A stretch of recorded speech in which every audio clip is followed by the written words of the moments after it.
love lives here. Morning. All right, so breaking free. So we're going to say our focus statement today with all of the B's, as in boy, or as in boisterous, right? So all the B's. So what are some of the B's, my beloveds? Boldness, bestest, beauty, believe, beloved, bountiful, best, bodacious. Ooh, bodacious. All right. That's a good one. Okay. Morning, Ken. All right. So, ready to say the focus statement? Here we go. We embolden people to live their highest potential through the transformative power of love. That is what we are here, or that is what we are about here at Riverside CSL, is emboldening our beloveds, emboldening each other to live our highest potential through the transformative power of love. And here at Riverside CSL this year, that translates to live your best life, living your best life. And this fall series that we are in the series of thriving. Because in order to live your best life, you have to thrive. Is that true? Yes, absolutely, that's true. So, if we are thriving, in order to thrive, we need to break free, correct? But what do we need to break free from? Ourselves, limitations, what else? Beliefs, ego. All right, so I don't need to do my talk, we're done. And we can go across the street, or go across the way and have, oops, hold on. There we go. No, the microphone pack just fell out of my pocket and yanked my head. All right, all's well now. All right, are we ready to say it? We haven't said it, right? Yeah. Oh, well, let's say it again. I want to hear it. This it just pulled me right out of center, evidently. All right, one more time. Full of bees, full of beauty, bodaciousness. Let's go. We embolden people to live their highest potential through the transformative power of love. There we go. All right, now I'm back. So, in order to break free, we have to know what we're breaking free from. And you said beliefs, you said ego, you said all these wonderful things, right? So, the other thing that we need to break free from is attachment. Ooh. I didn't expect that to be like, ooh, wow, okay. So we're cooking. All right. So we need to break free from attachment. So what are you attached to? Outcome. Ooh, very good, Marianne. Security. Ooh, all right. Possessions. Our way. Right? Our way is right, right? Our way. All right. So, yes to all those things. And once again, we can go across the hall and have snacks. So, when we're talking about attachment to possession, or when we're talking about attachments, we can first talk about attachment to possessions, right? We're attached to our car, we're attached to our house, we're attached to our relationships, we are attached to, any of our possessions. And what happens when we're attached? What's the mindset behind that attachment? The mindset behind that attachment is that it's mine. I have to control it. I'm afraid I'm going to lose it. I'm afraid that it's going to be taken away from me. And if we're afraid that something's going to be taken away, or we're afraid that we're going to lose something, what kind of consciousness is that? It's lack consciousness, isn't it? It's poverty consciousness. It's the consciousness of insufficiency. It is the belief that if I don't have it, I don't control it, I don't keep it, I don't possess it, right? Then I'm going to lose it, or I will somehow be less than. So it is really what it is a belief in separation. It is a belief in other. It is a belief that there is not enough. There is a belief that if it is up to me, it's meant to be if it's up to me, right? It's I of my own self do everything because I'm not trusting that there is the true self, the large self, the self with a capital S self, which is spirit, which is the divine, which is infinite, eternal wisdom, God, Ralph, whatever you want to call it, right? That we are forgetting that the true self is also our true nature, that right where we are, the power and the presence of the one, the power and the presence of life, the power and the presence of love, the power and the presence of wisdom, the power and the presence that is source, that creates all, through all, as all, is right where we are, always and in all ways.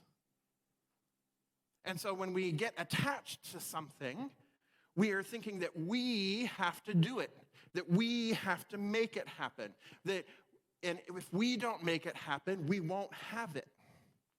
It's a false belief, is it not? Yeah, right? As we said back over here, the word ego came up. Ego is also an acronym for edging God out, right? So if we are so focused and we are so attached to our ego, and we're so attached to making it our way, that it has to be my way, and I have this structure, and this is how it has to be, then we're edging out a greater possibility, an infinite possibility for our lives. We are edging spirit out.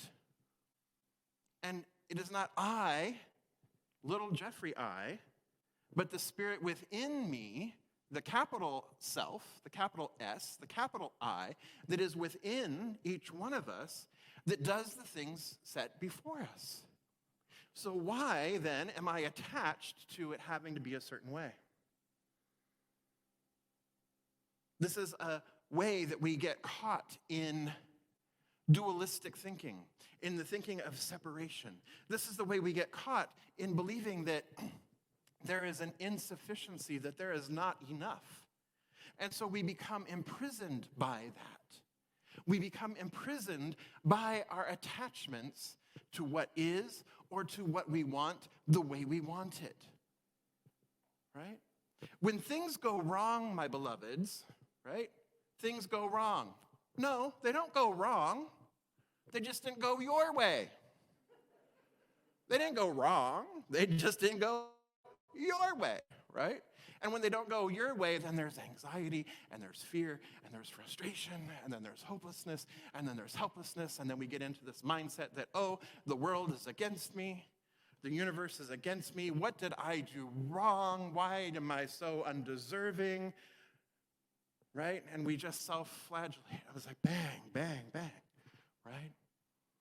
And our self-worth plummets. Now, we've talked about this before. You're worthy by your inherent nature. The inherent nature of who you are is already worthy. You don't have to earn it. You don't have to beg. You don't have to plead. You don't have to go, please, please, God, give me. Please take this from me. You don't have to do any of that. It's not a bargaining tool. You don't need a bargain. You're inherently worthy. Beloved, right? In whom I am well pleased. That's you. That's you. There's nothing you need to do to earn love, to earn abundance, to earn joy, to earn peace. It already is. It exists within you. But our attachment to it looking a certain way, or to it being a certain thing, to it like putting in your cosmic order, breakfast order at the cosmic cafe, and it doesn't, your eggs and rice don't show up the way they're supposed to, right? Then you get mad, get upset. But what if you're supposed to have an omelet that day with avocado and chili verde, right? Instead of your spam and eggs and rice. What if there's something greater that's available for you, but because you're so set, you're so determined that it be your way, that all of a sudden your day is ruined, your life is ruined. Right? It's coming from that place of limited thinking, of limited consciousness, of saying that, it's like, okay, this is what's possible, and so from this is what's possible, this is what I'm going to choose, and I'm limiting myself by what I think is possible. This is why visualization, the practice, the spiritual practice of visualizing something only gets us so far. Because if we don't leave possibility, if we edge God out, if we edge out greater possibility by focusing only on that vision board and what it is that we want to see, what it is that we want to manifest, if we're only doing that, right, and it doesn't show up because we are focusing so much energy on that exact thing, what we also know is that that which we want, right, gets further and further away the more that we want it, because what is the action and activity, the feeling behind it, is the wanting. So what is the universe going to supply you with? More wanting. What is Spirit going to supply you with? Well, Sally said she wanted to want. All right, more wanting. Here you go. Serving it up on a platter. Right? Sally, I know you're good. Right? But it's that's, so it entraps us. It holds us back. It gets us into this limited space of thinking, this limited space of being. And so the visualizing it, we get so trapped in the visualizing that if it doesn't show up exactly as this house at this time in this way, we get stuck. I've shared with you before before Ed and I got married, and I was buying a house, that I wanted a 3-bedroom house, a 3-bedroom, 2-bath house, right? That's what I wanted. I wanted it in a specific area of the city. Well, the more I wanted that, it never happened, right? Then I relaxed a little bit. I relaxed that desire, knowing that I just want a house that is going to support me, that is going to provide me sanctuary, that's going to provide me bliss and joy, right? And wanting that house then changed into that perfect home that was 3 bedrooms, 3 baths, with every bathroom and every bedroom having its own bathroom and all the bedrooms separated, which then became the perfect roommate house when I needed roommates at one point. It was absolutely perfect. And it was just outside the Target area, which means that I no longer had the large, expensive HOAs that I would have had I been in the other place. But if I had been so determined of only wanting to live on this street or this particular neighborhood, and it had to be 1-story, 3-bedroom, 2-bath, I don't know that I would have ever found it. Because the wanting was pushing that away. The relaxing into the knowing that what the intention was created the greater possibility, and relaxing into the uncertainty, into the unknown, relaxing into the divine, relaxing into the greater yet to be that is calling me forward, that is going to support and supply and maintain and sustain its beloved creation, right? Then that unfolds. That happens when we relax into it. We're not begging, we're not forcing, we're not pushing. So another thing you mentioned when we were talking about attachments is somebody said security. Amen, hallelujah. Thank you for saying that. Because security is one of those things that is an illusion.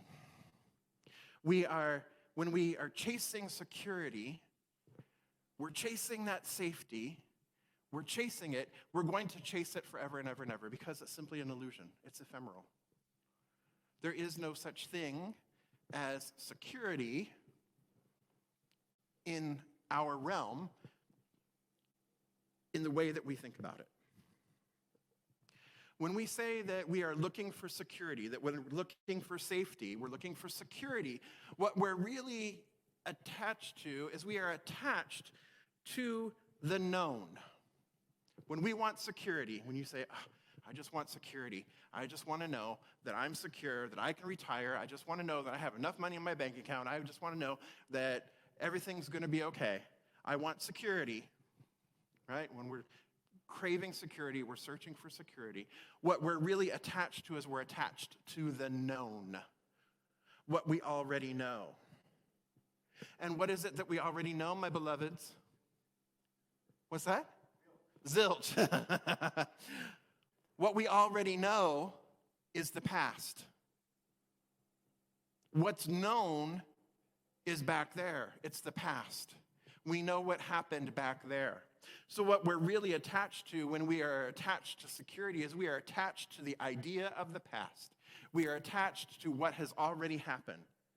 And if we are attached to what's back there, you can't really go that way either, can you? You're not evolving. You're not growing. You're not moving forward because you're constantly looking backwards. You're attached to what was back here rather than what's waiting for you in front of you. And when we're attached to the past, it becomes a feedback loop. It just becomes this feedback loop of attachment, security, attachment, security, attachment, security. We never progress. We never move forward. And this creates even more anxiety. Even a more mundane and mediocre life because we're not moving forward. And what did we talk about when we talked about flow recently? If there's no flow, if there's no movement, then what happens? Stagnant, die, death, decay, pond scum, right? Green slime, yeah. And we don't want that, do we? Spirit doesn't want that. Spirit's not stagnant. Life is not stagnant. And yet, when we're craving that security and we're craving that in the past, it keeps us small. It keeps us from living our best life. It keeps us from thriving because we are holding on so tight. We're holding on for dear life to that which we already have, that which we're attached to, thinking that in doing so we have security, that everything is going to be okay. But my beloveds, in order to move forward, in order to truly break free, we have to move into the wisdom, with a capital W, the wisdom of the unknown. It's the wisdom of the unknown, the uncertainty that exists. With uncertainty and the unknown, then guess what? That is where the field and the fertile ground of infinite possibility is. You don't know what's ahead. That's part of the adventure that we were talking about in the song that the band was singing before we started this portion, right? They were talking about life is an adventure. Jeff was singing life is an adventure, right? So it is in the unknown that the newness happens, that the freshness happens, that the vitality, the vim, vigor, velocity, vibrancy happens in the unknown. And it is a non-attachment to what is that is the creative space for the unknown. Non-attachment is the belief, the faith, the trust in the self, the capital S self. Non-attachment. Being in the present, not attached to any outcome. Placing your word into the fertile soil, placing your word into the law, and not being attached. What do we say at the end of every affirmative prayer? I release this word into the law. In other words, I'm releasing the word.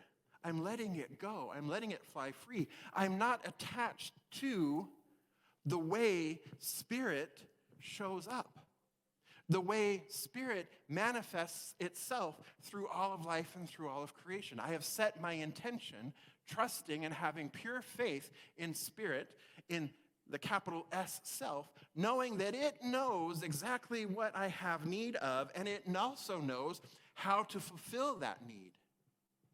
If Spirit is omniscient, if God is omniscient, meaning all-knowing, why do I have to tell it anything? It already knows. Spirit already knows what I have need of. Spirit already knows what I desire. It is the when I bring myself into alignment with that feeling tone, that Spirit uses whatever is necessary to then bring whatever it is about. So by being non-attached, getting from point A to point B doesn't have to look my way, right?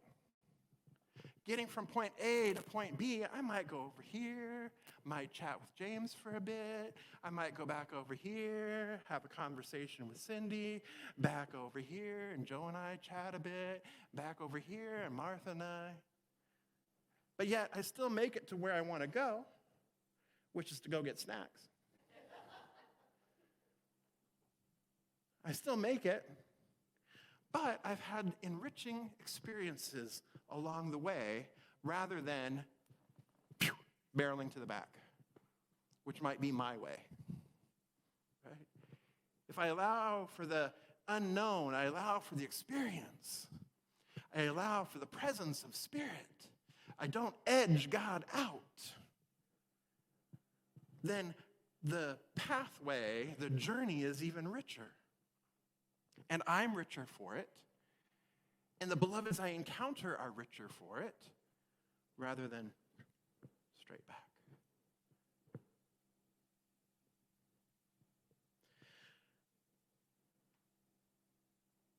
So we need, in order to thrive, we have to break free from attachment.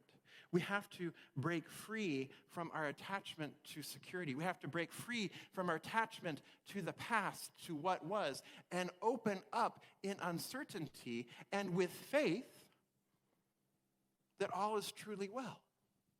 We open up with faith that as we stay in this state of alertness, the state of preparedness in the present moment, because where does Spirit reside? Where is anything ever happening? Now, in the present moment. It doesn't happen in the past, doesn't happen in the future, it happens right now. There is no other time other than right this very minute, right this very second. 5 seconds ago was back then, it doesn't exist.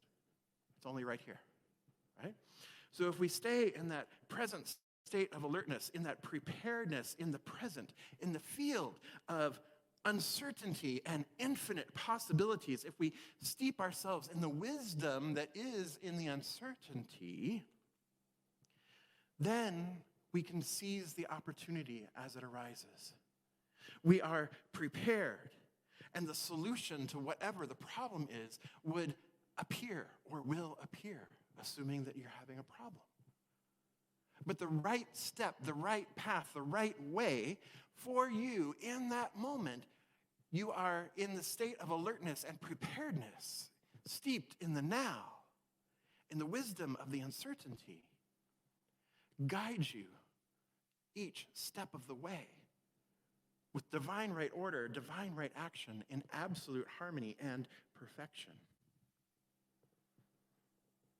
We have to trust in the wisdom of uncertainty without attachment. Be present with one another here and now. And then we break free. And then we thrive. And so it is. All right, I invite our practitioners and our core council to please stand and surround the sanctuary. Joe, if you would please join our practitioners.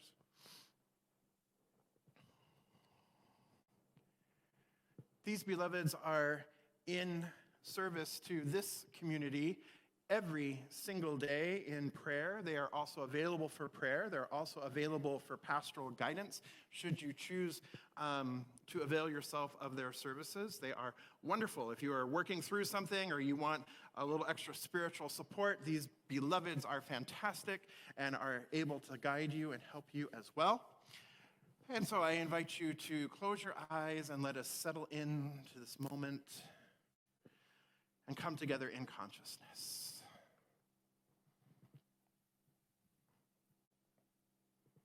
So I recognize right here and right now that there is only one power, one presence, one infinite, eternal, one that is all, through all, as all. It is the source of all life, of all creation. It is love, it is joy, it is peace, it is harmony, it is abundance.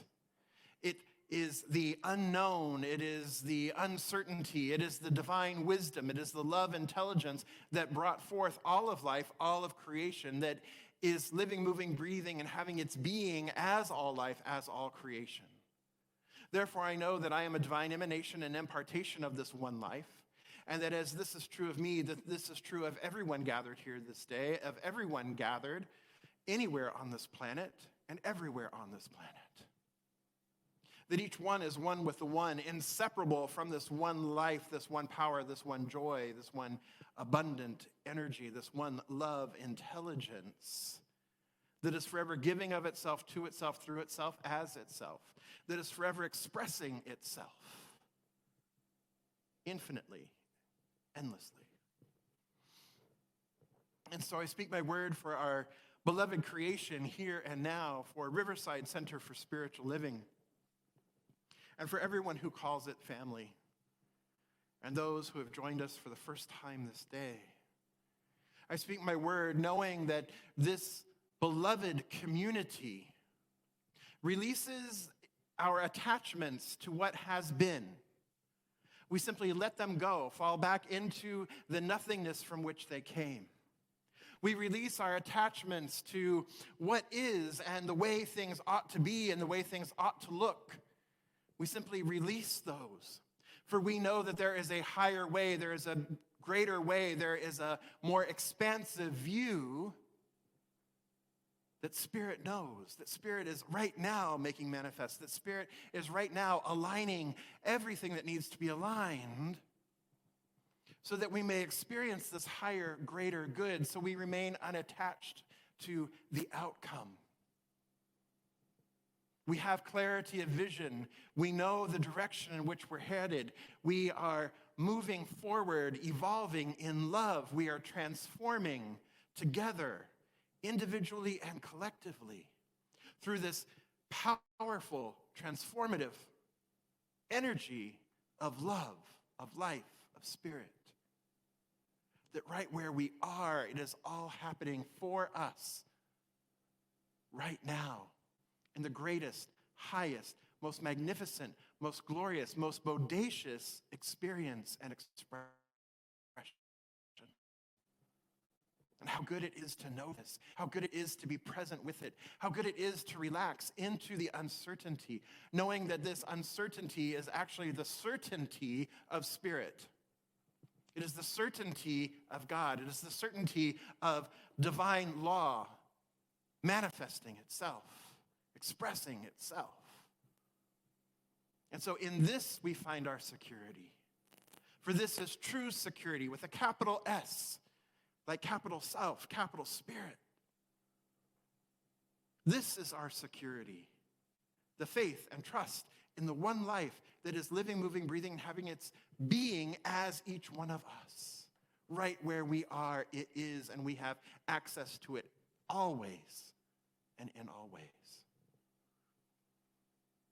So we unencumber ourselves of anything that has gotten in our way. We let go of our way. We let go of our will and let thy will be done. And so I give great thanks in this moment. Give great thanks for this truth. Give great thanks for all who have gathered here this day. Give great thanks for our beloved community. And I release this word into the law, knowing that it is done, knowing that it is fulfilled, knowing that it is already made manifest in the wisdom of the unknown. I simply let it be.